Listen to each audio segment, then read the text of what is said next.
ప్రజలకు అవసరాలను బట్టి ఏ మహాత్మా గాంధీ గ్రామ స్వరాజ్యం కావాలి, గ్రామాలకే అధికారాలు ఇవ్వాలని ఆలోచనతో ఆనాడు ఉన్నటువంటి యూపీఏ చైర్పర్సన్ శ్రీమతి సోనియా గాంధీ గారు అనంతపూర్లో వచ్చారు. ఒకసారి ఆ ప్రాంతంలో పేద ప్రజలకు ఏది ఎక్స్రే ఇవ్వాలని చనిపోయినటువంటి వాళ్లకు ఒక్కొక్క ₹1,00,000 ఇవ్వడం జరిగింది.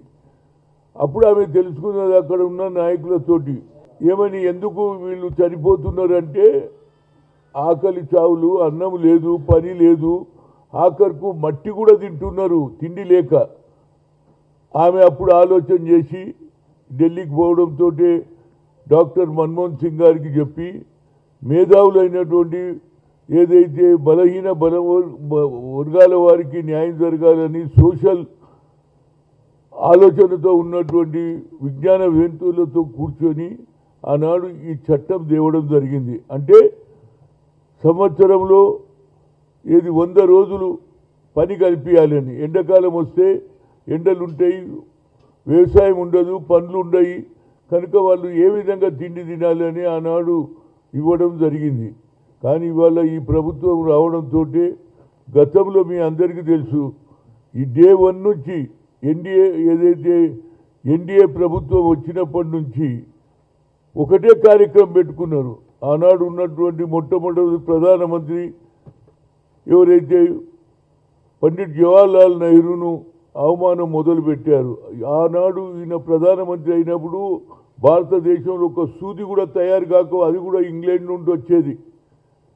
కానీ అలాంటి ఆలోచన ఇవాళ పంచవర్ష ప్రణాళికలు, డాక్టర్ నంగర్ డ్యామ్ కానీ, నాగార్జున సాగర్ కానీ, శ్రీరామ్ సాగర్ కానీ ఇవన్నీ అభివృద్ధి చేసి యావత్ భారతదేశంలో ఎంప్లాయ్మెంట్గా బిహెచ్ఈఎల్ పెద్ద పెద్ద ఇండస్ట్రీ పెట్టి ఉద్యోగాలు ఇస్తే ఆయనను అవమానం చేస్తారు. ఆ తర్వాత బాబాసాహెబ్ అంబేద్కర్ ఈ భారతదేశ రాజ్యాంగం ఎవరు రాస్తారు? గతంలో ఏదైతే బ్రిటిష్ రాజ్యాంగమే ఉండే దాన్ని ఆనాడు ఉన్నటువంటి మహాత్మా గాంధీ, పండిట్ జవహర్లాల్ నెహ్రూ, సర్దార్ వల్లభాయ్ పటేల్, మౌలానా గారు ఒక ఆలోచన చేశారు.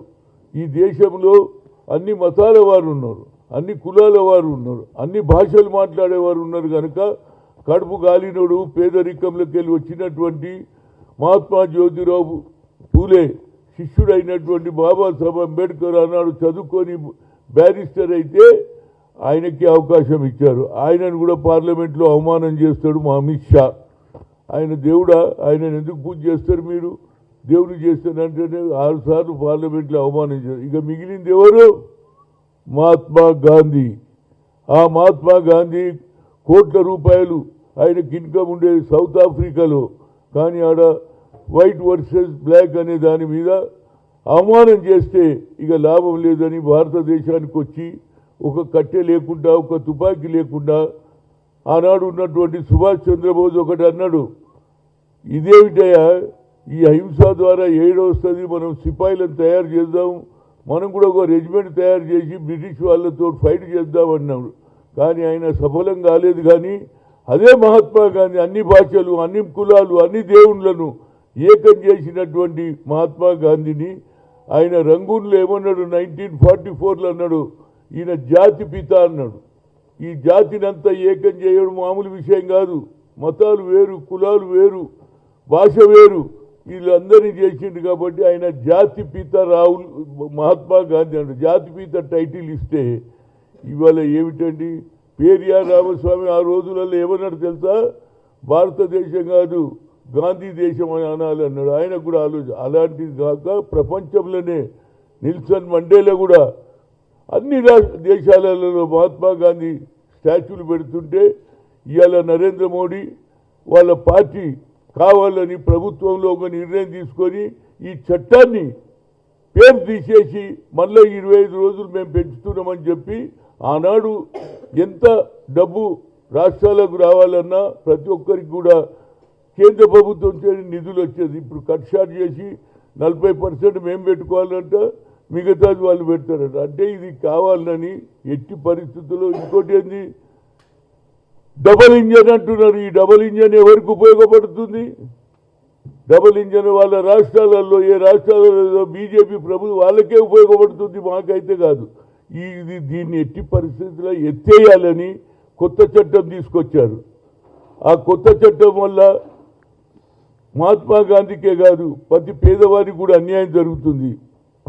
ఆనాడు గ్రామాలలోనే ఏం నిర్ణయం తీసుకొని మనం ఏది రోడ్లు వేయాలన్నా, వాయిదా వాళ్ళనా, కరెంట్ ఇవ్వాలన్నా, ఇంజన్ ఇవ్వాలన్నా అలాంటి ఆలోచన కాదట, కేంద్రం నుంచి వస్తుందట బాబు.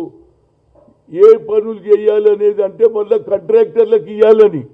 కనుక దీని మీద కేంద్రం ఉన్న రాహుల్ గాంధీ గారు, మల్లికార్జున్ ఖర్గే గారి నాయకత్వంలో ఒక నిర్ణయం తీసుకున్నారు.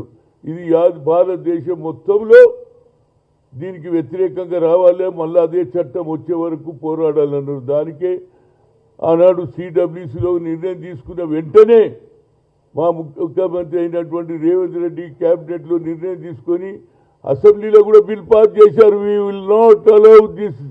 ఏదైతే మహాత్మా గాంధీ నరేగా ప్రోగ్రామ్ను మార్చి ఏదైతే రాముని పేరు పెట్టిందో దాన్ని మేము ఇంప్లిమెంట్ చేయమని యునానిమస్ నిర్ణయం పార్లమెంట్ పాస్ కూడా, అసెంబ్లీ కూడా పాస్ చేసింది. కనుక ఇవాళ కార్యకర్తల పైన ఉంది. అందుగురించే ఖైరతాబాద్ మన రోహిత్కు ఏదైతే నిర్ణయం తీసుకున్నారో కేంద్రం అన్ని జిల్లాలలో జిల్లా ప్రెసిడెంట్ మీటింగ్లు పెట్టాలి. మనది ఏది సంక్రాంతి తర్వాత అందరూ కూడా ఈ కార్యక్రమం గ్రామాలలో చెప్పాలి. గాంధీ గారికి అవమానం చేస్తున్నారు, భారతదేశ స్వాతంత్రం తెచ్చినట్టు వ్యక్తికి అలాంటి అవమానం మనం భరించలేం. కాబట్టి ఈ చట్టాన్ని రద్దు చేసే వరకు పోరాడాలన్నతోటి ఖైరతాబాద్కి వెళ్ళి మొదలు పెడుతున్నారు. ఇక అన్ని జిల్లాలలో కూడా ఇచ్చినటువంటి ప్రోగ్రాం మా ముఖ్యమంత్రి గారు 20 నుంచి 30 వరకు అన్నారు. ఏదైనా ఈ ప్రతి గ్రామంలో పోవాలి. ఈ చట్టం వ్యతిరేకంగా మేము నిర్ణయం తీసుకున్నాం.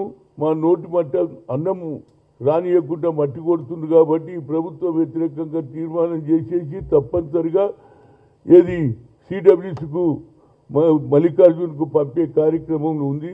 దీన్ని మనం మొదలు పెడుతున్నాం. దీంట్లో ఇప్పుడే మిత్రుల పేర్లు అందరూ చెప్పడం జరిగింది. అందరి కర్తవ్యం ఇది. గాంధీకి అవమానం అయినాక మనకి ఎందుకండి? ప్రపంచంలోనే గాంధీని అందరూ అభినందిస్తారు. వీళ్ళు ఏమంటున్నారు? రాహుల్ గాంధీ గారు పోయి ఇతర దేశాలలో ప్రధానమంత్రి నరేంద్ర మోడీని అవమానం చేస్తున్న వాళ్ళు మీరేం చేస్తున్నారా బాబు? గాంధీని అవమానం చేస్తారా బాబు మీరు? ఇది తప్ప కదా? గాంధీని అవమానం చేశాక మీరు కేవలం